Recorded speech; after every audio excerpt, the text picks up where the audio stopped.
Natalo tayo. Isang salita na ni isa sa kanila ay walang lakas ng loob sambitin. Dahil pakiramdam nila na magiging totoo na ang lahat sa oras na may magsabi nito. Ngunit sa mga sandaling ito, sila ay nabigong ipanalo ang laban.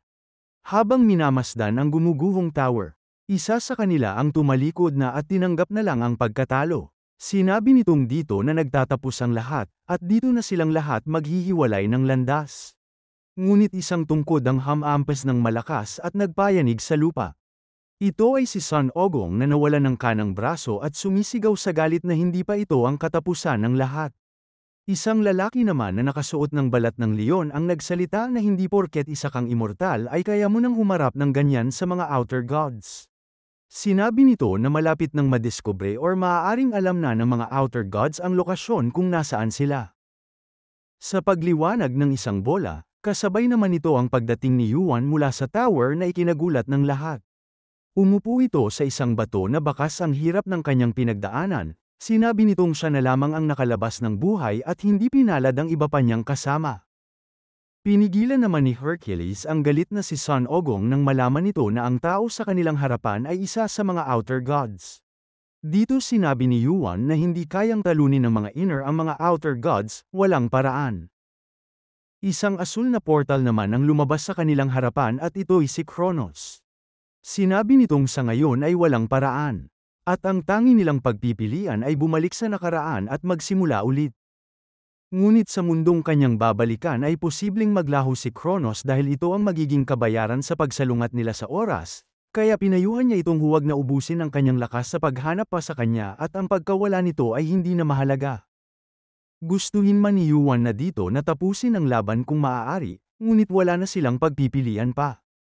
Tinanong niya kung sino ang babalik sa nakaraan at ang lahat ay kay Yuan nakatingin. Inaasahan na niyang maaaring siya ang pababalikiin ngunit si Sun Ogong ay isa din sa mga pwedeng piliin dahil sa taglay na lakas nito, kaya tinanong niya kung bakit siya. Ipinaliwanag naman ni Ogong na si Yuan ang huling pumasok ng tower ngunit nagawa pa rin itong makadap ng mabilis sa mundong ito higit kanino man, at nakaakyat sa dulo ng tore at lumaban kasama nila. Lumapit naman si Hercules kay Yuan at ipinaalala na ang mga nilalang sa itaas na palapag ay may mga limitasyon sa kung paano sila maaaring makialam sa mas mabababang palapag. Kaya upang baguhin ang tore, kailangan magsimula mula sa ibaba at umakyat. Kaya si Yuan ang kanilang napili.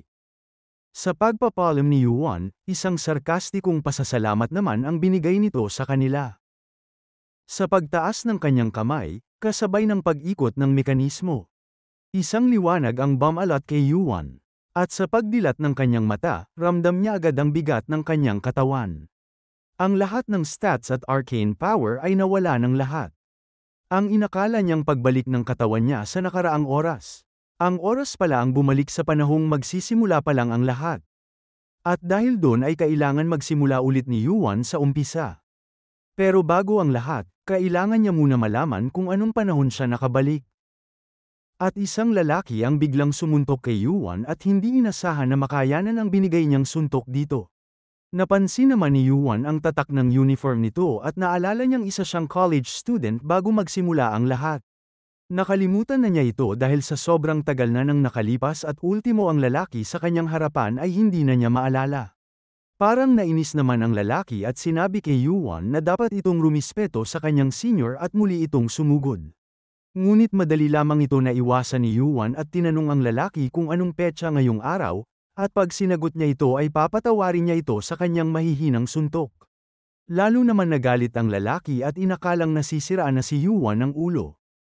Muli itong sumugod ngunit sa pagkakataong ito ay naunahan siya ni Yuan at binigyan siya ng isang uppercut. Pagkatapos nito ay mabilis na tinignan ni Yuan ang oras at ang petsa. At nalaman niya ngayon na ang araw kung saan magsisimula ang lahat at 9 na oras na lamang ang natitira bago magsimula ang tutorial. Sa Hongdae area naman, ilang oras bago magsimula ang sakuna. Makikita natin si Myung-hun at ang mga kaibigan nito na nagkakasiyahan. Napag-usapan nila kung ano na naman ang ginawa niya kay Yuan at maghinay-hinay lang daw ito sa kakabuli at baka magpakamatay na itong si Yuan. Pinagyabang naman ni Myung-hun na sana daw ay nagawa pang makagapang ni Yuan papunta ng hospital. Pero sa totoo lang ay galit na galit ito sa nangyari at gustong-gusto makaganti kay Yuan. Pagkatapos nila mag-inuman ay pansin sa paligid na sobrang dami ng tao. Dahil din siguro ay malapit na magpalit ang taon at wala silang kamalay-malay na ilang minuto na lamang ay magsisimula na ang kinatatakutan ng lahat. Ilang sandali naman ay napansin nila si Yuan na may daladalang malita. Mukha naman daw okay ito sambit ng kasama ni Myung-hun. Ang pinagtataka lang nila ay kung bakit nandito sa lugar na ito si Yuan at para saan ang dala nitong malita. Hindi na nag-aksaya pa ng oras si Myung-hun at nagmadali itong nilapitan si Yuan para makaganti dito. Nang malapitan nila si Yuan ay tinanong nila ito kung bakit siya nandirito. Sumagot naman ito habang tinatanggal ang kanyang relo na mag-aalas 12 na. At dapat daw ay sulitin na raw ng mga ito ang natitirang 3 minuto ng kanilang buhay. Nagalit naman si Myung-hun sa mga pinagsasabi ni Yuan ngunit nagulat silang lahat nang makita kung ano ang mga inilalabas ni Yuan sa loob ng malita. Sa sobrang takot naman ng mga ito ay sinabihan nila si Myung-hun na humingi ng tawad at nagsabi kay Yuan na hindi niya dapat gawin ito kahit gaano siya kagalit. Wala naman pakialam si Yuan at naghanda na lang ito dahil mag-uumpisa na ang lahat. Isang nakakabinging tunog ang gumimbal sa sangkatauhan. At isang boses ang nagsalita na ang tutorial ay masisimula na. Ang unang pagsubok ay kailangan nilang makaligtas sa hukbo ng mga zombies. Ang lahat ng zombies ay mamamatay matapos ang 30 minutos. Ang lahat naman ay hindi makapaniwala kung totoo bang zombies ang nasa kanilang mga harapan. Alam ni Yuan kung bakit sobrang dami ng zombies sa lugar na ito. Dahil ito sa difficulty settings ng tutorial. Kung mas marami ang populasyon ng isang lugar, mas mataas ang level ng difficulty. Ito lang ang paraan upang maging balanse ang bawat sektor. Mangyari namang ang Hongdae area ay napakalaki ng populasyon kumpara sa laki ng lugar nito. Ang mga lugar naman na maaari mong takbuhan ay malilimitahan ayon sa sektor. At kahit saan ka tumakbo ay merong nag-aabang sayo na kawan ng zombies. At ilang sandali lamang ang lugar na ito ay magmimistulang sementeryo dahil sa dami ng patay na katawan. Isang status window naman ang nagpakita sa harapan ng lahat. At bawat isa ay nagbigyan ng kanya-kanyang mga basic na sandata. Ang tema ng unang tutorial ay survival.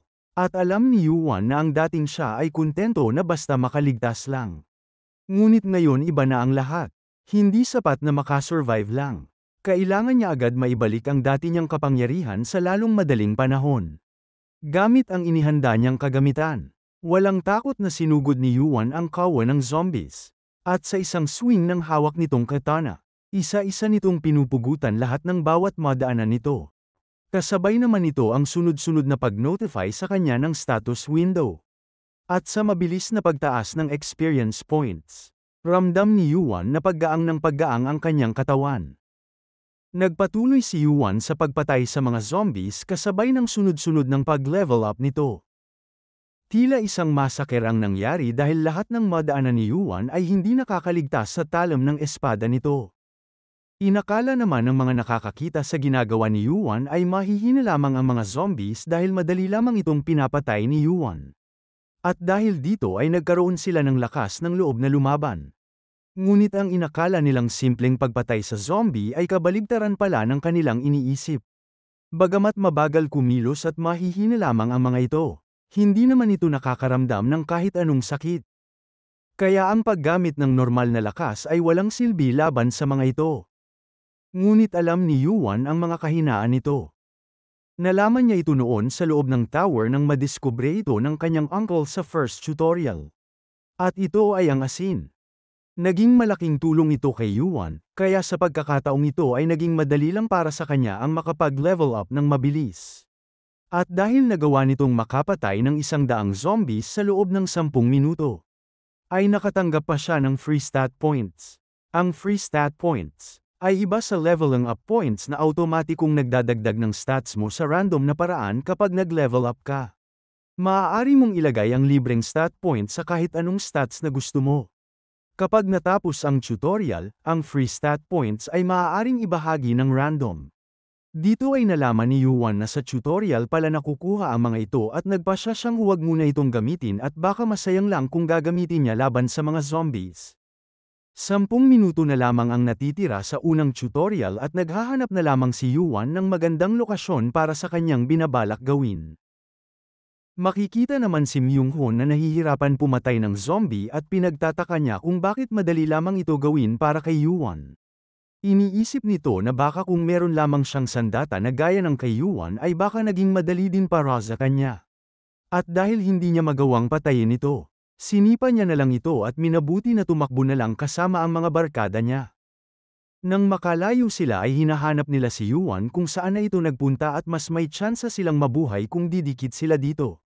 Sumigaw sila ng sumigaw sa pangalan ni Yuan ngunit kailangan nilang harapin ang kawan ng zombies sa kanilang daraanan. Ngunit sa paggamit ni Myung-hoon ng kanyang sandata, hindi niya inaasahan na mapuputol ito at wala na siyang nagawa kundi magtakip na lang ng ulo at tanggapin ang kanyang kamatayan. Ngunit sa sandaling kakagitin na siya ng zombie, laking gulat nila na isa-isang nagbabagsakan ang mga ito sa kanilang harapan. Napansin naman nila na may kung ano ang nahuhulog mula sa itaas. Sinalo ni Myung-hoon ng kanyang kamay ang bagay na nahuhulog at tinikman niya ito at nalaman niyang ito ay asin. Makikita naman na ito pala ay si Yuan na may hawak ng bag na puno ng asin habang tumatalon sa bawat gusali at ito pala ang plano niya kanina kaya siya naghahanap ng magandang lokasyon. Dahil dito ay sabay-sabay niyang napapatay ang mga zombies at sunod-sunod ang pag-level up nito. At sa pagtatapos ng unang tutorial, 4,000 lamang ang mga nakaligtas sa 12,000 populasyon nito. Kasabay naman ito ang sunod-sunod na pag-notify ng status window ni Yanwo. Sa kabuuan, ang nakuhang puntos ni Yanwo ay 3,000 na nagsimula lamang sa 10 puntos sa pagsisimula ng tutorial. Bago naman magsimula ang pangalawang tutorial, naghahanda na agad para dito si Yuan at ayaw niya mag-aksaya ng sandali. Isang di kilalang boses naman ang biglang nagsalita at binati ang lahat ng naka-survive sa unang tutorial. Sinabi nito na ikinagulat nila na marami pa ang nakaligtas sa lugar na ito. At karaniwan lang nila sinasabi ito pagkatapos ng ikalawang tutorial. Ngunit ngayon ay naiiba dahil may isang tao na ang umabot sa limitasyon. Binanggit nito ang tungkol sa points at ang dalawang paraan upang magamit ito. Ang unang paraan ay ang paggamit nito sa store, kung saan ay naghanda sila ng mga kakaibang kagamitan na higit pa sa imahinasyon ng isang tao. At ang pangalawa naman ay ang paggamit nito bilang currency. Dito ay maaari silang mag-trade ng points sa isa't isa sa pamamagitan ng pakikipagkamay. Ang lahat ng sinabi ng mahiwagang boses ay alam lahat ni Yanwo. At ang store ay isa sa may pinakamahalagang papel sa mundong ito. Kaya simula ngayon, ito'y magiging labanan ng pag-level up at pagkuha ng mga points. Muli namang nagsalita ang di kilalang boses at sinabi nito na mukhang nakapahinga na ang lahat at magsisimula na ang ikalawang tutorial. Isang safe zone ang nabuo sa sentro ng bawat distrito, at ang lahat ay sinabihan na pumasok dito. Ang lahat naman ay mabibigyan ng 100 points sa kada 3 oras na nasa loob sila ng safe zone. At ngayon ay simula na ng ikalawang tutorial. Kahit mga natatakot at hindi peren maunawaan ang mga nangyayari, nagsimula ng magsipasok ang mga tao sa loob ng safe zone. Hinahanap naman ng grupo ni Myung-hoon ang isa nilang kasama na nawawala at sa isip nila ay malamang patay na rin ito. Naalala naman nila na hindi pa nila nakikita si Yuan at alam nilang hindi ito maaaring mamatay dahil para itong isang halimaw kung lumaban sa mga zombies. Ngunit sa di kalayuan ay nakita nila ito at nagmadali naman si Myung-hoon na puntahan ito. Hinawakan nito ang balikat ni Yuan at tinanong niya ito kung saan ito pupunta dahil sa ibang direksyon siya patungo imbis na sa safe zone. Dahil alam ni Myung-hoon na magiging ligtas siya sa tabi ni Yuan ay tila naging isang mabait na aso ito. Sinabi nito na bilang senior, siya ang baalang tumingin kay Yuan. Ngunit tinanggihan ito ni Yuan at sinabi na meron pa siyang kailangang puntahan. At kung gusto raw ni Myung-hoon na makaligtas ay huwag itong kumapit sa iba. At maging mabait ito at maghintay sa loob ng safe zone. Galit na galit naman si Myung-hoon dahil napahiya siya sa sinabi ni Yuan at wala na lang itong nagawa kundi pumasok sa loob ng safe zone. Sa pagpasok niya dito ay merong isang tao na tila bumangga sa isang pader at hindi makapasok sa loob. Ito naman ay ipinagtaka ni Myung-hoon dahil ang alam niya ay sinabihan silang lahat na pumasok sa loob ng safe zone. Ngunit nakita nila sa system na merong capacity na 2,000 ang pwede lamang manatili sa loob at ito'y kalahati ng mga naging survivor sa unang tutorial. Ngayon ay iniisip ng lahat kung ano ang mangyayari sa mga tao na nasa labas. Yumanig ang lupa na ikinagulat ng lahat kasabay ng paglabas ng mga higanteng earthworms at isa-isang kinakain ang lahat ng tao na nasa labas ng safe zone. Habang si Yuan naman ay abala sa pagpatay sa mga ito. Narinig niya ang mga sigawan ng mga tao sa itaas na humihingi ng tulong at mukhang nagsimula nangga ang pangalawang tutorial. Patuloy lamang si Yuan sa pagpatay at paghunt sa mga ito kasabay ng paglikom niya ng mga points. Alam ni Yuan kung paano maghanap ng pagkain ng mga earthworms at mahirap itong hanapin sa pamamagitan lamang ng mga mata. Kaya ginamit niya ang kanyang mga pandama at nalaman niya kung kailan aatake ang mga ito. At dahil sa pagtaas ng mga stats ni Yuan ay lalong nagiging madali na lang ang paghunt sa mga ito. Ikinagulat naman ni Yuan na sa 2 earthworm lamang na kanyang napatay ay nakapag-level up agad siya. At dahil dito, siguradong mabilis tataas ang kanyang stats points. Nagpatuloy sa paghunt si Yuan sa mga earthworms. At dahil alam niyang sa mga underground ito gumagawa ng kanilang nest. Walang ibang lugar na dapat niyang puntahan kundi sa subway lamang. At hindi nga siya nagkamali sa kanyang iniisip. Lumabas naman ang system at sinabi na isang dungeon ang nadiskubre at may kalakip itong 100 puntos. Ngayon namang natagpuan na ni Yuan ang lungga ng mga earthworms. Magiging madali na lamang ang lahat. At sisimulan niya munang magpa-level 20. Mabilis na umatake si Yuan at walang habas na pinagpapaslang ang mga ito. Gamit ang kanyang katana. Ang kaninang galit na sigaw ng mga earthworms ay tila napalitan ng ungol na parang nagmamakaawa na huwag itong patayin, dahil si Yuan ay parang sinapian ng kung ano at isa-isa silang inuubos. Sa pagpatay niya sa mga ito, isang pamilyar na bola ang lumabas galing sa katawan ng mga ito na ikinagulat ni Yuan na dito sa ikalawang tutorial pala ito nakukuha. Ngayon ay mas lalong ginanahan si Yuan sa mga earthworms at nagkaroon na ng rason para maghunt at ubusin lahat ng mga ito. Samantala, sa labas ng safe zone kung saan naging feeding grounds ng mga earthworms.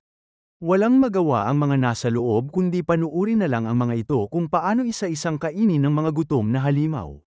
At sa paglipas ng 3 oras, bawat isa ay nakatanggap ng 100 puntos. Kasabay naman ito ang pag-notify ng system na ang red region ay madi-deactivate. Unti-unting lumiit ang sakop ng safe zone at mula sa 2,000. Bumaba sa 1,500 ang capacity ng bilang ng mga taong maaaring manatili sa loob. At kapag naman sumobra ang bilang sa loob ng safe zone, ramdam na magtatanggal ang system ng tao sa loob nito. Nagpatuloy muli ang kalbaryo ng mga tao at isa-isa na naman silang naging pagkain ng mga tila hindi nabubusog na mga halimaw. Ang lahat ng tao ay mabilis na nagtakbuhan at nagsimulang magkagulo para sa natitirang bilang sa loob ng safe zone. Bigla naman sumigaw ng malakas si Myunghon sa mga tao at sinabing simula ngayon ay kailangan nilang pumili ng tao na mamamatay upang lahat sila ay makaligtas. Naisip ni Myunghon na kung wala siyang gagawin ay maaaring isa siya sa mga pwedeng tanggalin ng system sa loob ng safe zone. Kaya upang makasurvive, minabuti nilang pumili ng palalabasin sa loob ng safe zone. Habang nagkakagulo sa itaas para sa kaligtasan nila. Abala naman si Yuan sa paghunt ng mga earthworms. Makikitang nagkalat ang mga patay na katawan ng mga halimaw at narating na rin ni Yuan ang level 20. Isang bagong stat naman ang na-unlock at ito ay ang arcane power. Inabot man si Yuan ng 3 oras at medyo nakakapagod. Dahil naman sa mabilis na pagtaas ng kanyang stats ay nakayanan nito ng kanyang katawan. Bilang reward naman sa paghunt ng earthworms. Nakatanggap naman si Yuan ng dagdag na 3 random stats at isang unallocated stat points na ginamit niya para ilagay sa arcane power. Alam ni Yuan na walang ibang stat ang mas mahalaga pa kesa sa arcane power. Dahil ito ay ang magiging basehan na lahat ng kapangyarihan na makukuha niya sa hinaharap. At kahit ang mga nasabing nabiyayaan din ng ganitong kapangyarihan ng tower ay nagsimula lamang sa 12 puntos. Kaya masasabing magandang simula ito para kay Yuan. Ngayon naman ay may bagay na kailangan si Yuan para sa mga susunod niyang gagawin. Kaya bigla itong nagsalita na para bang may kinakausap at tinanong niya kung nanunood ba ito. Isang boses naman ang sumagot at paano daw niya ito nalaman.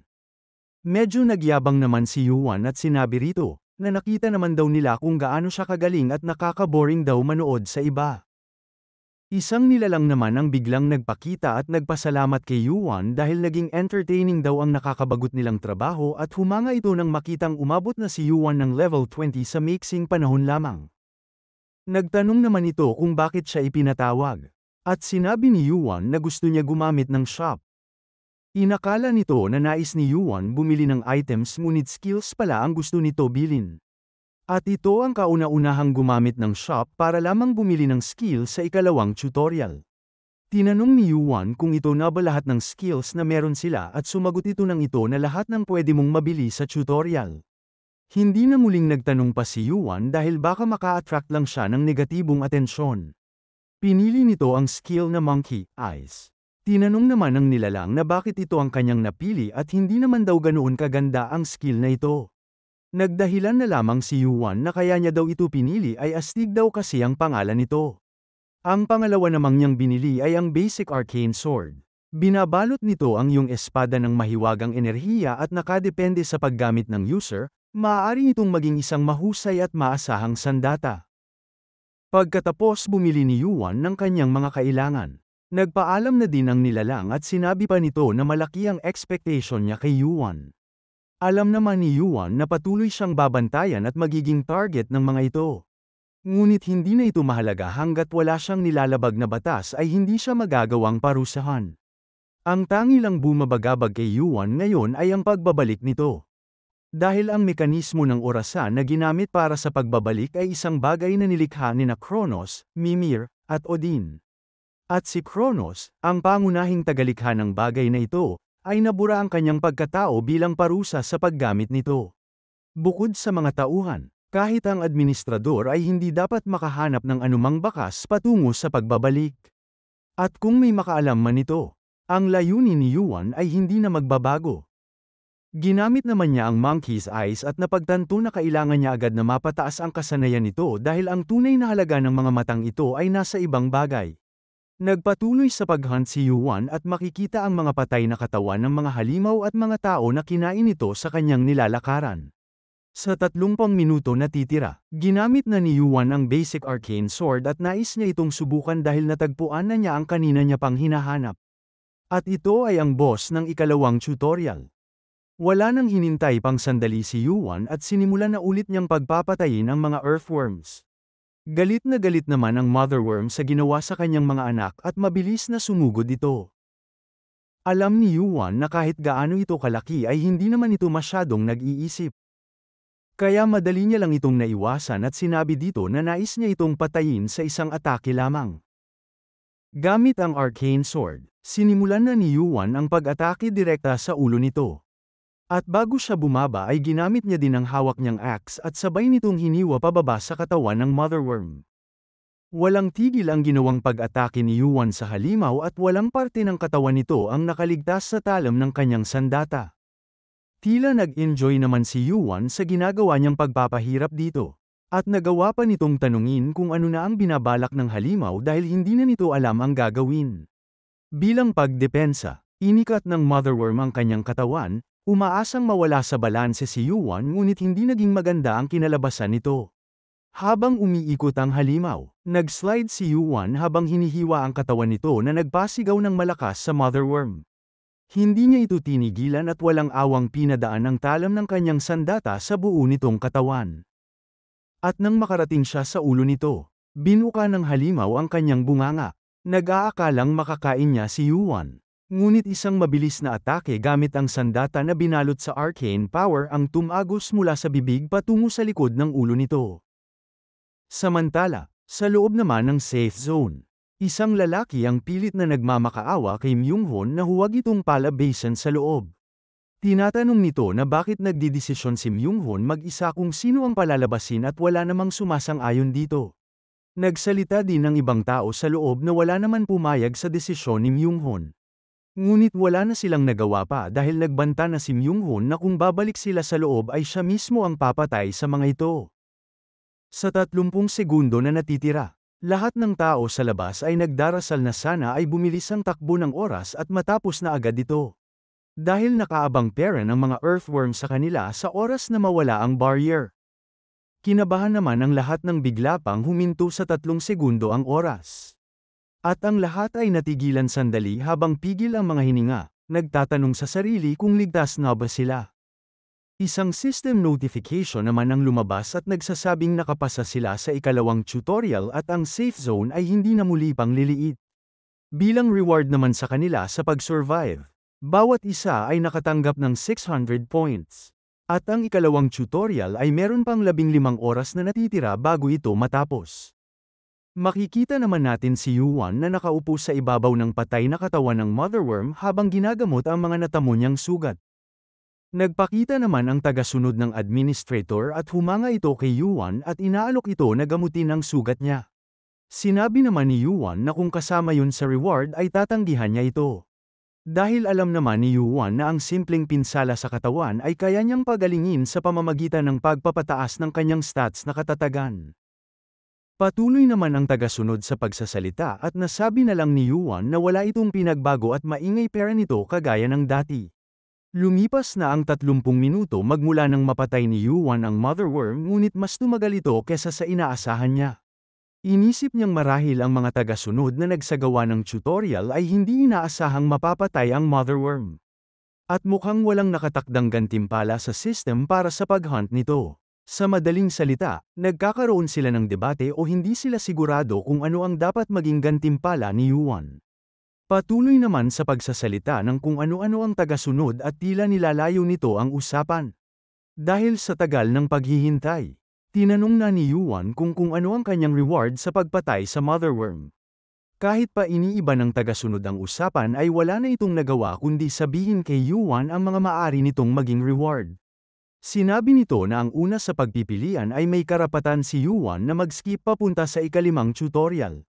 At kalakip nito ang mga impormasyon at mga reward sa ikatlo at ikaapat na tutorial. Sa isip-isip naman ni Yuan na talagang napakatuso ng mga ito.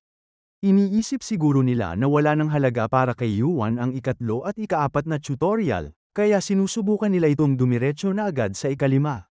Ang pangalawa naman sa pagpipilian ay ang reward points na hindi na kailangan pa sigurong ipaliwanag pa wika nito. Ang pangatlo naman ay ang pagkonekta nila kay Yuan sa Olympus. Pinaliwanag ng tagasunod na ang tutorial ay ang starting point ng mundong ito, at ang malawak na tore ay merong malalaking organisasyon. Kabilang na din dito ang mga hindi mabilang na nilalang na nagtataglay ng kapangyarihan ng isang Diyos. Sinabi nito na ang Olympus ay isa sa mga organisasyon na namumuno sa tower at pwede nilang irekomenda dito si Yuan. Dagdag pa nito na magiging ligtas si Yuan sa loob ng tower sa oras na suportahan nito ng Olympus. Alam ni Yuan ang mga pinagsasabi ng tagasunod ngunit hindi niya ito inaasahan. Totoong ang Olympus ay isa sa mga pangunahing pangkat na namamahala sa tore at isa si Kronos sa mga ranker na kabilang sa pangkat nito. Sa isip naman ni Yuan na kung magagamit niya ang kapangyarihan ng Olympus ay magiging mabilis at ligtas ang pag-akyat niya ng tower. Laking gulat naman ng tagasunod nang piliin ni Yuan ang ikalawang option na reward points. Pinagpawisan nito at hindi malaman ang gagawin kaya sinabi nito kay Yuan na pwede pa siya magpalit ng desisyon tutal hindi pa naman niya nagagamit ang reward. Tuloy ang pagkumbinsi nito na dapat daw ay maging matalino sa desisyon. At hindi pa raw alam ni Yuan ang tungkol sa Olympus at baka pagsisihan nito ang hindi pagpili dito. Ngunit wala itong kaalam-alam na ang mga pinagsasabi niya ay alam lahat ni Yuan. Sinabi ni Yuan na kung nandito siya bilang isang tagasunod ay dapat ayusin nito ang kanyang trabaho. Laking gulat pa nito nang sabihin ni Yuan na ang huling pagpipilian ay mukhang hindi pinag-usapan ng iba pang mga tagasunod at malamang hindi rin aprobado ng administrador. Bakas ang takot sa mukha nito at hindi maintindihan kung bakit alam lahat ito ni Yuan. Lalo pa itong nagulantang nang tanungin ni Yuan kung ang lahat ba ng tagasunod ay nakatanggap ng parehong kasunduan kagaya niya. At lahat din ba ng tagasunod ay nabayaran ng Olympus para sumunod sa kanila o pwedeng sa Heavenly Realm, Deva, or sa Limgeton. Lubusang hindi makapaniwala ang tagasunod sa kanyang mga narinig at paanong lahat ng ito ay nalaman ni Yuan. Kasabay ng pagbukas ni Yuan sa system. Sinabi nito na kahit ano paman ay nagpapasalamat siya dahil sa kadaldalan nito ay nalaman niya kung ano ang dapat niyang gawin. Makikita sa system window na nag-request si Yuan ng isang meeting sa administrator sa halagang 1,000 puntos.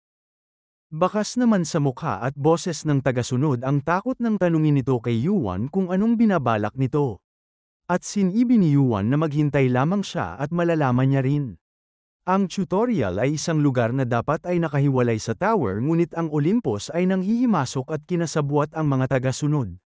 Hindi naman ito maaring hayaan dahil makakaapekto ito sa mga plano ni Yuan sa hinaharap. Sa pag-request ni Yuan ng meeting, isang liwanag ang sandaling bumalot sa paligid, kasabay ng isang boses na tumatawa at hindi makapaniwala na merong nag-request ng meeting sa tutorial para sa 1,000 puntos. Isang napakalaking lalaki ang nagpakita at ito ay ang administrador sa tutorial. Tinanong nito kung sino ang nagpatawag dito at nagpakilala naman si Yuan. Pinuri naman nito si Yuan at sinabing marami siyang naririnig tungkol dito, tulad ng pagpatay nito sa 1,000 undead sa unang tutorial. Habang nag-uusap ang dalawa ay makikita naman ang itsura ng tagasunod na tila ito na ang kanyang katapusan. Tinanong naman ng administrador kung paano nalaman ni Yuan ang tungkol sa kanya at kung paano mag-request ng isang meeting. Sumagot naman si Yuan at sinabing nalaman niya ito sa batas ng tutorial. Ang lahat daw ng impormasyon tungkol sa tutorial ay dapat makuha ng kalahok gamit ang sarili niyang kakayahan at hindi dapat ibigay ng administrador or ng tower. At ito ang batas na ang mismong mga administrador ang may gawa. Sumang-ayon naman dito ang administrador at tinanong kung ano ang kailangan nito. Sinabi ni Yuan na mukhang ang tower ay nanghihimasok sa tutorial dahil sinubukan ng Olympus na kontakin siya sa pamamagitan ng mga tagasunod. At nag-offer na suportahan siya bilang reward sa kanya. Gulat na gulat naman ang tagasunod dahil hindi niya inakala na ito pala ang gagawin ni Yuan kaya ito nag-request ng meeting. Alam ng administrador na hindi nagsisinungaling si Yuan dahil hindi niya malalaman ito kung walang magsasabi sa kanya. At kahit nais pang magpaliwanag ng takot na tagasunod, ay wala na itong nagawa pa dahil bigla itong dinurog ng administrador. Nabanggit naman ni Yuan ang tungkol sa ikalawang batas. Nasa panahon ng tutorial, lahat ng nagawa ng isang kalahok ay dapat gantimpalaan ng katumbas na halaga. Sinabi pa nito na gumamit siya ng 1,000 puntos para lang tawagin ang administrador at ituro ang taksil na tagasunod, kaya marapat lamang na siya ay bigyan ng reward. Pumayag naman ang administrador dahil ayon sa kanyang mga tauhan ay wala naman nilabag na kung ano si Yuan sa tutorial.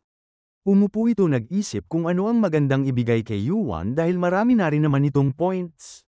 Sandaling nag-isip ang administrador at sinabing karapat dapat makakuha si Yuan kahit man lamang ganito. Tumayo ito at iniabot ang kanyang mga kamay.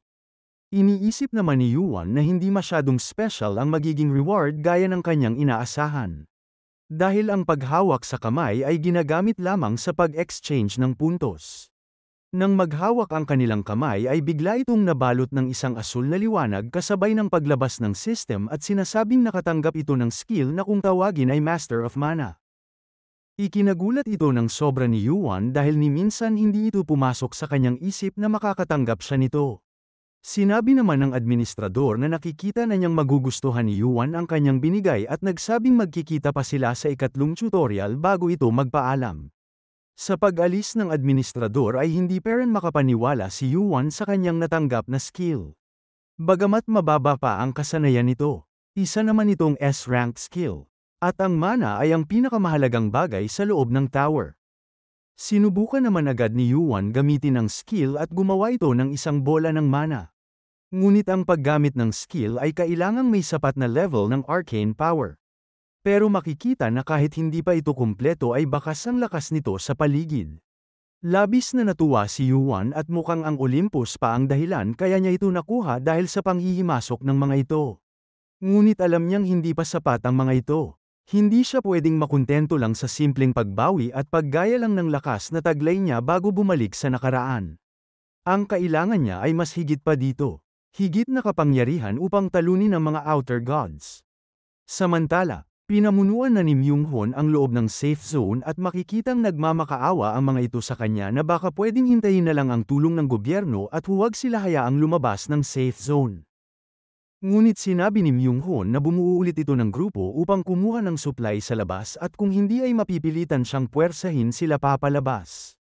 Ngunit sa di kalayuan ay may nakita silang tao na naglalakad sa gitna ng kalsada na parang namamasyal lang ito. Inakala nilang nasisiraan na ito ng ulo at sinisigawan nila na tumingin ito sa nilalakaran niya. Ngunit wala silang ideya kung sino ang taong ito at hindi makapaniwala sa kanilang nasaksihan kung paano pinatay ni Yuan ang earthworm gamit lamang ang isang paa. Lahat ng tao ay naiwang tulala sa nangyari habang si Yuan na may mga bahid ng dugo ay naglalakad patungo sa kanila at sinabing huwag nila itong pansinin at magpatuloy lang ang mga ito sa pinag-uusapan nila. Matapos patayin ni Yuan ang halimaw, nilapitan naman ito ni Myung-hoon at tinanong kung saan ito nanggaling at nag-aalala daw siya dito. Sa mga nakasaksi sa ginawa ni Yuan ay lalo tuloy natakot kay Myung-hoon ang mga tao sa safe zone dahil sa pag-aakala na magkaibigan ang dalawang ito. Tinanong naman ni Yuan kung pinilit ba ni Myung-hoon ang mga tao na kumuha ng mga supplies para sa kanila. Nagpaliwanag naman si Myung-hoon na para din sa nakararami ang ginagawa nito. At kung gusto nilang makasurvive sa lugar na ito, hindi na mahalaga ang batas at moral sa kapwa. Kailangan mong maging malupit at makasarili para mabuhay. Tila wala naman pakialam si Yuan at sinabing kung ito ang nais ni Myung-hoon gawin para mabuhay. Hindi niya ito pipigilan basta huwag siya nito panghihimasukan. At sa pagsisimula ng ikatlong tutorial, sinabi sa system na kailangan nilang pumatay ng 50 halimaw at makalakam ng 50 essence stone at meron silang 3 araw para gawin ito. Sa pagtatapos naman ng oras ay mawawasak ang buong sector at isang gate ang magbubukas at tanging mga tao lang na may kumpletong essence stone ang makakapasok dito.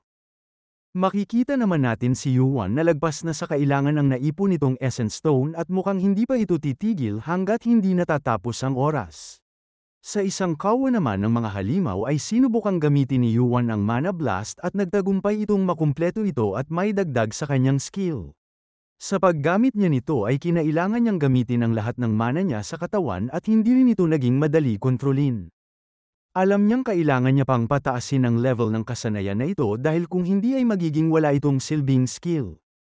Bakas sa nilakaran ni Yuan ang lakas na iniwan ng mana blast at tila ang mga halimaw ay isa-isang lumalayo dahil sa takot dito. Sa pangalawang araw ng ikatlong tutorial, makikita ang isang grupo na naghahanap ng pwede nilang mataguan sa loob ng Hongdae Station hanggang sa makakita sila ng isang convenience store. Tila masaya ang grupo at sa wakas ay makakakain na rin sila at makakapag-stock sila sa kanilang inventory. Nagmadali naman maglakad ang isa nilang kasama at sinabing gutom na daw talaga ito.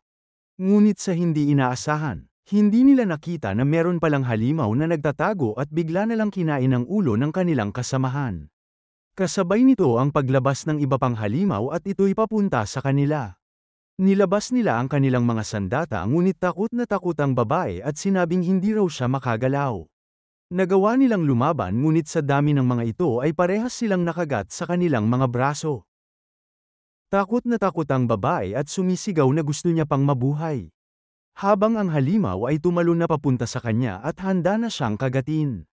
Nang bigla na lang sumambulat ang dugo ng halimaw at may isang boses ang nagsalita at sinabing ang ingay ng mga ito at siya raw ay nagising mula sa kanyang pagtulog. Ito'y pala ay si Yuan na ang ginamit lang sa pagpatay ng halimaw ay isang lata. Hindi naman makapaniwala ang babae dahil ang tagal niyang pinataas ang kanyang level ta si Yuan ay walang kahirap-hirap na pinatay ang halimaw gamit lamang ang isang lata.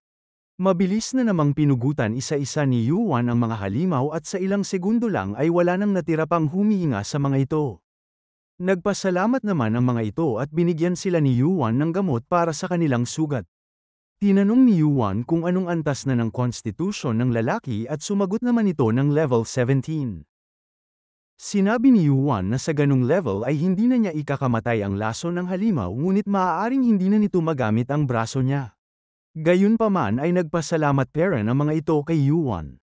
Nawala na ang pagod sa katawan ni Yuan ngunit nais pa sana nitong matulog pa ng konti dahil ito daw ang una niyang tulog sa loob ng 4 na araw.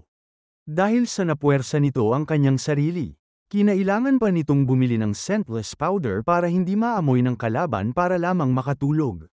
At hindi nito inaasahan na may istorbo siya ng mga ito. Tinanong naman ng mga ito kung magpapatuloy sa paghunt si Yuan sa lugar na ito dahil mas marami daw ang halimaw dito sa baba kung ikukumpara sa itaas at baka makasalubong pa raw nito ang isang subterranean snakes. Sumagot naman si Yuan na wala siyang plano na manatili sa lugar na ito dahil dito daw ay ang kanyang restaurant at resting spot. At ang hunting grounds niya raw ay nasa ibang lugar. Bagamat sinabi ni Yuan na delikado ang lugar na kanyang pupuntahan ay sumama pa rin ang mga ito. Sinabi naman ng dalawa ang dahilan kung bakit sila napunta sa lugar na ito ay dahil nagkaroon na sa itaas ng mga kanya-kanyang grupo at nagsisimula ng magpatayan ang mga ito para makuha ang mga naipong essence stone ng ibang grupo. At kung nandito sila sa ibaba ay hindi sila mag-aabalang sumunod dahil alam nilang maraming halimaw dito. Sinabi naman ni Yuan na gaano sila kasigurado na hindi niya rin sila papatayin para kuhanin ang mga essence stone ng mga ito. At kung hindi man, maaaring hindi rin sila makaligtas sa lugar na ito at hindi na niya kailangan pang ipaliwanag kung bakit. Iniisip naman ng babae kung bakit ito sinasabi sa kanila ni Yuan kung may balak talaga itong gawin na masama sa kanila. Kaya tinanong niya ito kung anong kailangan ni Yuan sa kanila at nag-promise naman si Yuan na siguradong magandang proposal ang ibibigay niya sa mga ito. Basta gawin lang nila ng tama ang ipag-uutos niya at pwede pa niya itong hatian ng essence stone. At makikitang hinahabol ang lalaki ng isang dambuhalang ahas at ito pala ang proposal na sinabi ni Yuan. Ang gawin silang pamain upang mapadali ang paghunt ni Yuan sa mga ito. Nang magawa niyang dalhin ang mga halimaw papunta kay Yuan ay isa-isa naman ito pinagpapatay ni Yuan ng walang kahirap-hirap. Hindi naman makapaniwala ang lalaki sa kanyang mga nakikita at tinatanong sa sarili kung ganito maghunt si Yuan, ay gaano na kaya karami ang naipon na essence stone nito. Dahil naman sa taas ng level ng mga monster ay mataas din ang drop rate ng essence stone at sa loob lamang ng 2 oras ay nakaipon na si Yuan ng 50 piraso nito at hindi pa kasama dito ang mga nakuha niya mula sa ikalawang tutorial. Iniisip naman ng lalaki kung ano ang plano ni Yuan gawin sa napakaraming essence stone at patuloy pa rin ito sa pagkolekta ng mga ito. Tinanong pa nito kung anong level na si Yuan dahil sa hunting speed nito malamang ay mabilis din ang pag-level up nito. Sumagot naman si Yuan na bumagal na ng husto ang pag-level up niya at kinailangan niya pang hintayin ang sunod na tutorial para tumaas muli ito. Ikinagulat naman ito ng lalaki at napaisip kung gaano na talaga kataas ang level ni Yuan at hindi na ito nagel i-level up sa kabila ng pag-hunt nila sa mga halimaw. Pinaalala naman ni Yuan na ang levels ay personal na impormasyon at kung sakaling may magtanong ay huwag nila itong sagutin, gayon din sa kanilang stats. Hindi ba't nagtanong ka tungkol sa constitution ko kanina? Wika naman ng lalaki. Sinagot naman ito ni Yuan na sana ay hinayaan ko na lang mabulok yang braso mo. Sinabi din nito na kada papupuntahin nila ang mga halimaw papunta kay Yuan ay maghunt din sila para sa kanilang sarili at siguraduhing mapataas pa nila ang kanilang level. Maya-maya pa ay sumisigaw na ang babae kasunod ang maraming halimaw na humahabol dito. Kahit wala ng oras para makapahinga ay sinalubong na agad ito ni Yuan. Sinunod din ng dalawa ang sinabi ni Yuan na maghunt din sila para makapag-level up din ang mga ito. Nang maubos nila ang mga halimaw ay binigay ni Yuan ang parte nilang essence stone at nagpasalamat ang mga ito sa kanya. Ganun din si Yuan dahil mas napabilis ang paghunt nito at pagkolekta ng mga essence gaya ng kanyang pinaplano. May ilang oras na lamang ang natitira bago matapos ang ikatlong tutorial at siguradong ang gate ay malapit nang magbukas kaya inaya na ni Yuan ang mga ito na bumalik na sa itaas. Samantala sa itaas naman kung saan ang lahat ay naghihintay sa pagbubukas ng gate. Bawat isa ay pasikretong tinatago ang kanilang mga sandata dahil sa drop rate ng essence stone. Mas mabilis na lang kung papatayin nila ang ibang tao at kunin ang mga naipon nito kesa maghunt pa. Lahat ng tao ay iisa ang mga nasa isip at sa pagbubukas ng gate siguradong magkakagulo ang lahat. Samantala kanina pa pala sila pinagmamasdan ni Myunghun at sandali pa ay lumapit na ito sa kanila. Nang makalapit ito ay nangamusta ito at sinabing kapag nagbukas ang gate alam naman siguro nila na dadanak ang dugo. Alam ng lalaki na kaya inipon ni Myunghun ang maraming tao para sa oras na ito. Sa naipon nilang 700 na essence stone. Hinihingi ni Myunghun ang 400 dito upang hindi na magkagulo pa. Ilang sandali lamang ay dumating na sila Yuan at tinanong ni Myunghun kung saan ito nanggaling at ilang araw na niyang hindi nakikita. Sumagot naman si Yuan na may inasikaso lang ito kasabay ng pagbukas nito sa laman ng dala niyang bag. Lahat ay nagulat nang tumambad sa kanila ang napakaraming Essence Stone at hindi makapaniwala kung paano ito naipon lahat ni Yuan. Iniisip ni Myung-hun kung paano ito nagawa ni Yuan at hindi raw ito ang oras para matakot dahil sa dami niyang naipon na mga tauhan. At kahit anong lakas ni Yuan ay hindi nito kakayanin ang dami nila. Nagsalita naman si Yuan na tignan nila ang sahig. Nilagyan niya ito ng isang guhit pabilog at sinabing hindi niya kailangan ang mga Essence Stone ngunit hindi niya ito ibibigay sa kanila ng libre. Kung gusto nila itong makuha ay kailangan nilang magbayad ng 100 puntos para sa isang Essence Stone. At bago sila bumili ay humingi muna ng permiso bago sila pumasok sa loob ng bilog. Lahat naman ay hindi alam ang gagawin dahil masyado itong mahal at hindi nila alam kung saan kukunin ang pambayad dito. At dahil hindi nagbebenta ang shop ng Essence, wala silang pagpipilian kundi kay Yuan lamang. Nagalit naman si Myung-hun at sinabing makasarili ito dahil maaari niyang mailigtas ang maraming buhay kung ibibigay ni Yuan ito ng libre. At nagtanong pa ito kung sakaling wala silang pambayad. Anong ang gagawin ni Yuan sa kanila? Sumagot lamang si Yuan na parang nang aasar pa, na hindi niya pipilitin kung ayaw bumili sa kanya. At ang mga gusto ay kailangan magbayad muna. Sinabi pa nito na kahit saan manggagaling ang mga points ay okay lang sa kanya. Kung ibenta man nila ang sandata nila or stats nila ay parehas lang yun. Napaisip naman ang mga tao na pwede pala nilang gawin yun at nagbabalak na silang ibenta kung anuman ang meron sila. Lalong nagalit si Myung-hun at sinabi nito na ninakaw lang din ni Yuan ang mga ito at gusto pang ibenta sa kanila. Hindi naman nakapagpigil pa ang dalawa dahil sila Myung-hun ang pumatay sa iba nilang kaibigan at sinasabi ng mga ito na wala silang karapatan na sabihan si Yuan na magnanakaw dahil wala silang idea kung sino si Yuan. Sinabi naman ni Myung-hun na anong magagawa nilang tatlo at tingin ba nila na ligtas sila sa tabi ni Yuan. Sabay inutusan nito ang mga tauhan niya na patayin silang lahat. Sabay-sabay nagsisugod ang mga ito ngunit lahat ng pumasok sa loob ng bilog ng walang pahintulot ay isa-isang nahuhulog ang mga ulo sa lapag.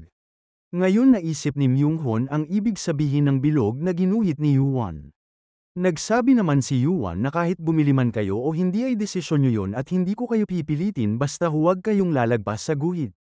Dahil kung lalagpas sila ng may iba pang intensyon ay mamamatay silang lahat.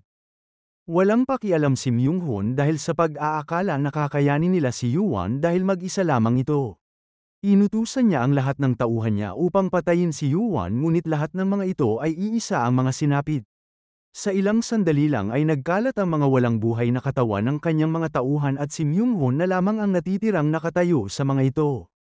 Makikitang takot na takot si Myung-hun at hindi na malaman ang gagawin kaya naisip nito na tumakbo ngunit sa pagkakataon na ito ay hindi na siya pinagbigyan pa ni Yuan. Sinabi ni Yuan na kabisado niya ang pagmumukha nilang lahat kaya hindi sila makakaligtas kasabay ng pag-swing nito ng espada sa leeg ni Myung-hun. Sa sandaling oras ay inubos lahat ni Yuan ang buong grupo ni Myung-hun nang walang kahirap-hirap. At dahil sa kanilang nasaksihan, ang lahat ay nagsimula ng ipagbili ang kanilang mga sandata at stats upang mapunan ang kulang nilang Essence Stone at makabili kay Yuan. Ang bawat isang nakumpleto ang Essence Stone ay isa-isang nagsisipasok sa gate at wala silang kamalay-malay na sa oras na umakyat sila sa tower. Malalaman nila kung gaano kahalaga ang mga nawalang stats nila ngayon. Ngunit sa kabilang banda, maganda naman ito para kay Yuan. Tinanong naman ni Yuan ang dalawa kung bakit hindi pa pumapasok ang mga ito sa gate at sumagot ito na gusto nilang sumama kay Yuan. Ngunit walang plano si Yuan na magkaroon ng mga kasama. Pinayuhan niya ang mga ito na upang magtagal ay huwag umasa sa ibang tao. At isa pa, wala nang natitirang Essence Stone para kay Yuan. At dito ay nagpaalam na siya sa mga ito dahil dito na sila maghihiwalay ng landas. Sinabihan nito na magmadali na ang dalawa dahil ilang sandali na lamang ang lugar na kanilang tinatayuan ay magiging sobrang gulo. Sa pagpasok ng dalawa sa gate, makikita na meron pang mga taong naiwan sa labas at gustong bumili ng Essence Stone ngunit wala nang magagawa pa si Yuan kundi iwanan ang mga ito at magpatuloy na para simulan ang paghahanda para sa susunod na tutorial. Tinawag nito ang shop at dahil wala pang pamalit sa namatay na tagasunod. Ang administrador ng tower ang nagpakita kay Yuan para gabayan ito sa shop. Sa halagang 10,000 points. Unang binili ni Yuan ay isang mid-grade personal inventory, kung saan sa pamamagitan ng pag-command nito, manunumbalik ang mga nasirang kagamitan. Bumili rin ito ng isang Arctic Steel Sword sa halagang 50,000 points. Isang Pyromancy Robe at isang Magic Shield. Gaya nga ng inaasahan ni Yuan. Hindi na nakakagulat na nag-ambala ang ekosistema ng tutorial. Ang mga item na ito, ginagamit lang ang mga ito sa mga mataas na palapag ng tore. Bago umalis ang administrador ay nagdagdag pa si Yuan ng 4 na ice crystals at isang sharpened sword. At sinabi ng administrador na wala nang mangangahas na lumaban kay Yuan dahil sa mga kagamitan nito. Sa pag-alis nito ay nagsimula na ang pang-4 na tutorial. Nag-umpisa ng mawasak ang sektor at ang buong lugar ay nagsimula ng uminit at wala ni isang tao ang makakaligtas dito. At dahil alam ni Yuan ang mangyayari ay nakapaghanda siya ng pamproteksyon sa kanyang sarili. Samantala ang mga bumagsak sa huling tutorial ay sumisigaw ng tulong ngunit wala na silang magagawa kundi tanggapin ang kanilang kapalaran. Nagsimulang magbitak ang buong lupain kasabay ng pagbulwak ng naglalakihang apoy. At paglabas ng isang hukbo ng mga Demon Skull. Sinabi ni Yuan na sobrang dami ng mga ito ngunit hindi ito ang hinihintay niya at meron dahilan kung bakit tinawag na pagwasak ang ika-4 na tutorial.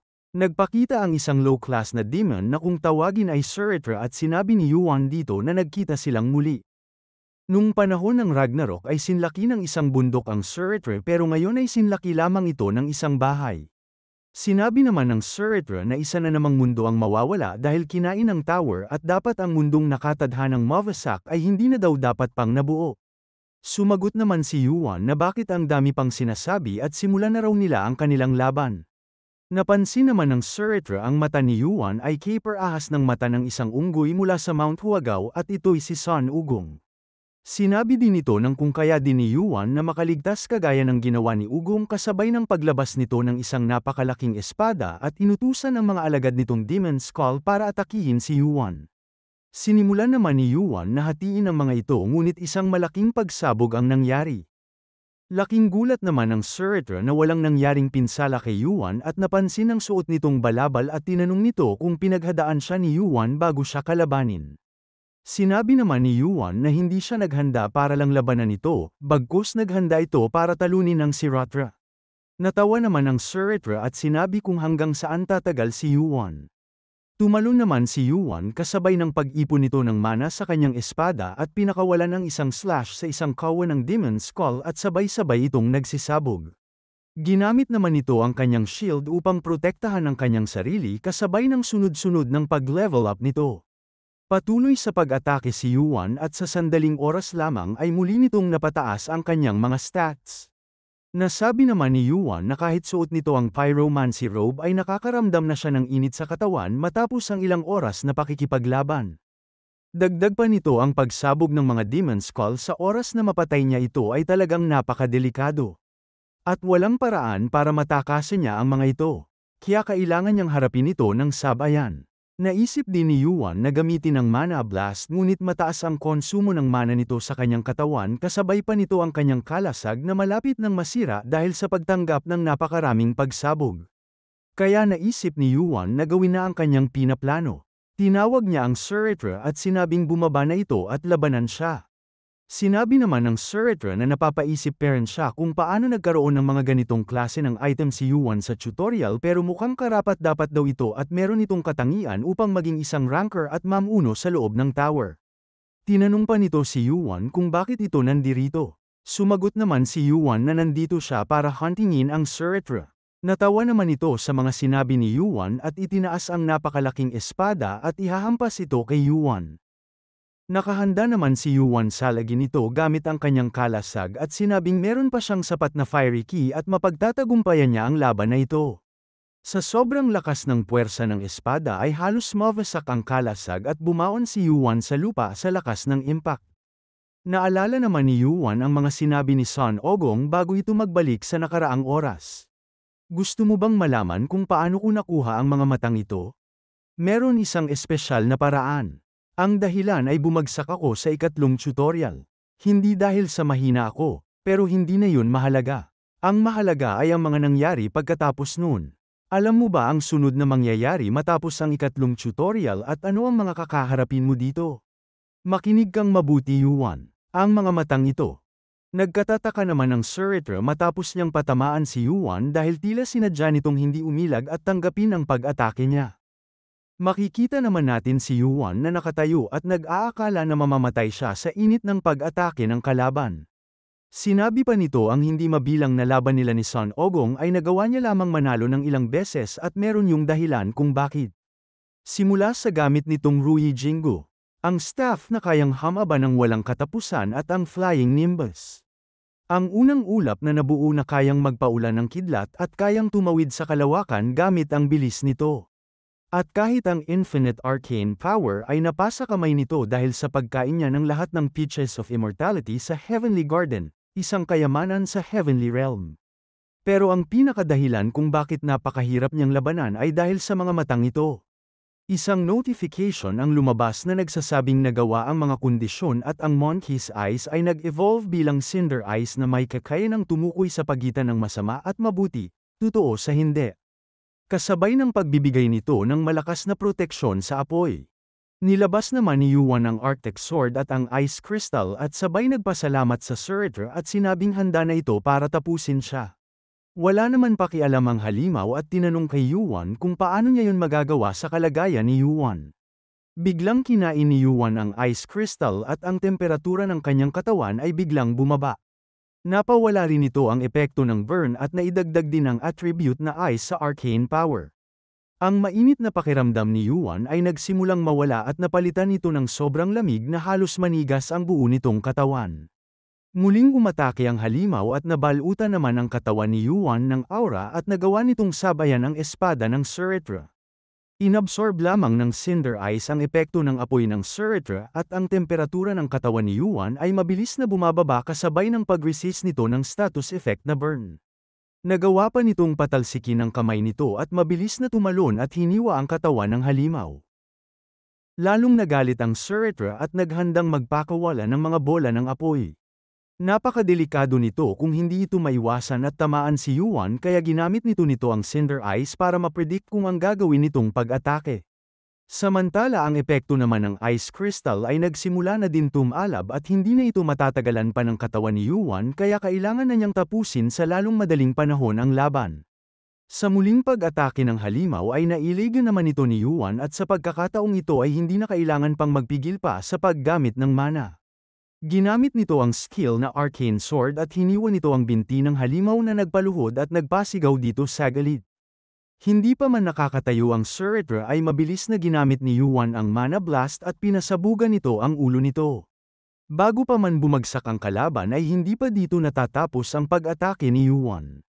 Hinwakan nito ang likod ng halimaw upang hindi ito tuluyang matamba at kahit pa masunod ang kamay nito sa init ng katawan ng halimaw ay walang nakapigil kay Yuan para wakasan ang buhay nito. Tinarak ni Yuan ang kanyang espada sa ulo ng Surrey na halos bumaon sa lupa ang ulo nito sa sobrang lakas ng puwersa nito. Grabeng lakas ang pinakawalan ni Yuan na halos mayanig ang buong paligid at halos ikasira ng gamit niyang espada. Natalo ni Yuan ang Surrey at natapos nito ang ika-4 na tutorial. Kasabay ng pag-level up nito ay hindi makapaniwala si Yuan na matatalo niya ang halimaw habang iniisip na ito'y simula pa lamang ng laban at masayang inaalala ang mga kakampi siya sa tower. Habang kinakarkulan ng Saitem ang reward ni Yuan ay tila nakatulog ito sa sobrang pagod. At sa paggising nito ay sariwa pa ang mga sugat at ang epekto ng Ice Crystal ay hindi pa masyado nawawala. Naalala naman ni Yuan na para lamang makuha ang Cinder Eyes ay akala niya na ikakamatay na ito. Gayunpaman ay hindi pa natatapos ang tutorial at mahaba pa ang kanyang lalakbayin kaya wala siya karapatan magreklamo. Alam ni Yuan na ang mga Demon Corps ay may mga item sa kanilang katawan kaya hinanap niya ito at natagpuan ng isang pambihirang item na may kakayanang ibigay ang lakas ng isang higanti at katumbas na mana nito. Gusto man gamitin agad ito ni Yuan ngunit sa kalagayan ng katawan niya ngayon ay hindi pa nito kaya dahil agad na babaguhin nito ang kanyang pisikal na pangangatawan sa oras na gamitin niya ito at kinakailangan niya din palakasin ang kanyang stamina. Muli naman ginamit ni Yuan ang shop at ang administrador ng tower muli ang nagpakita. Nabanggit naman ng administrador na naging sakit sa ulo si Yuan dahil ang balanse sa tutorial ay nagkagulo-gulo na. Sinabi naman ni Yuan na mahaba pa ang lalakbayin nito. Nagsabi naman ng administrador na may 4 na oras na lamang ang natitira bago matapos ang ika-4 na tutorial at dadalhin si Yuan sa susunod na area oras na matapos ito. Muli namang nakatanggap si Yuan ng rewards at hindi niya inaasahan na isang high-rank skill ang kanyang natanggap na nagpataas sa lahat ng kanyang stats ng 3 puntos. Bago naman magpaalam ang administrador ay bumili pa si Yuan ng isa pang item na nagpataas ng kanyang magic power at constitution at nagpagaling sa kanyang mga sugat at pagbabalik ng kanyang stamina. Meron pang 4 na oras si Yuan para magpahinga at makabawi ng lakas bago magsimula ang ika-5 tutorial kaya minabuti niya munang matulog. Bago pa man magsimula ang sunod na tutorial ay nagising na si Yuan at sinabi nitong ang ika-5 tutorial ay Battle Against Time. Napunta si Yuan sa lugar kung saan lahat ng player sa iba't ibang panig ng mundo ay nagtipon-tipon at ang final tutorial ay dito magsisimula.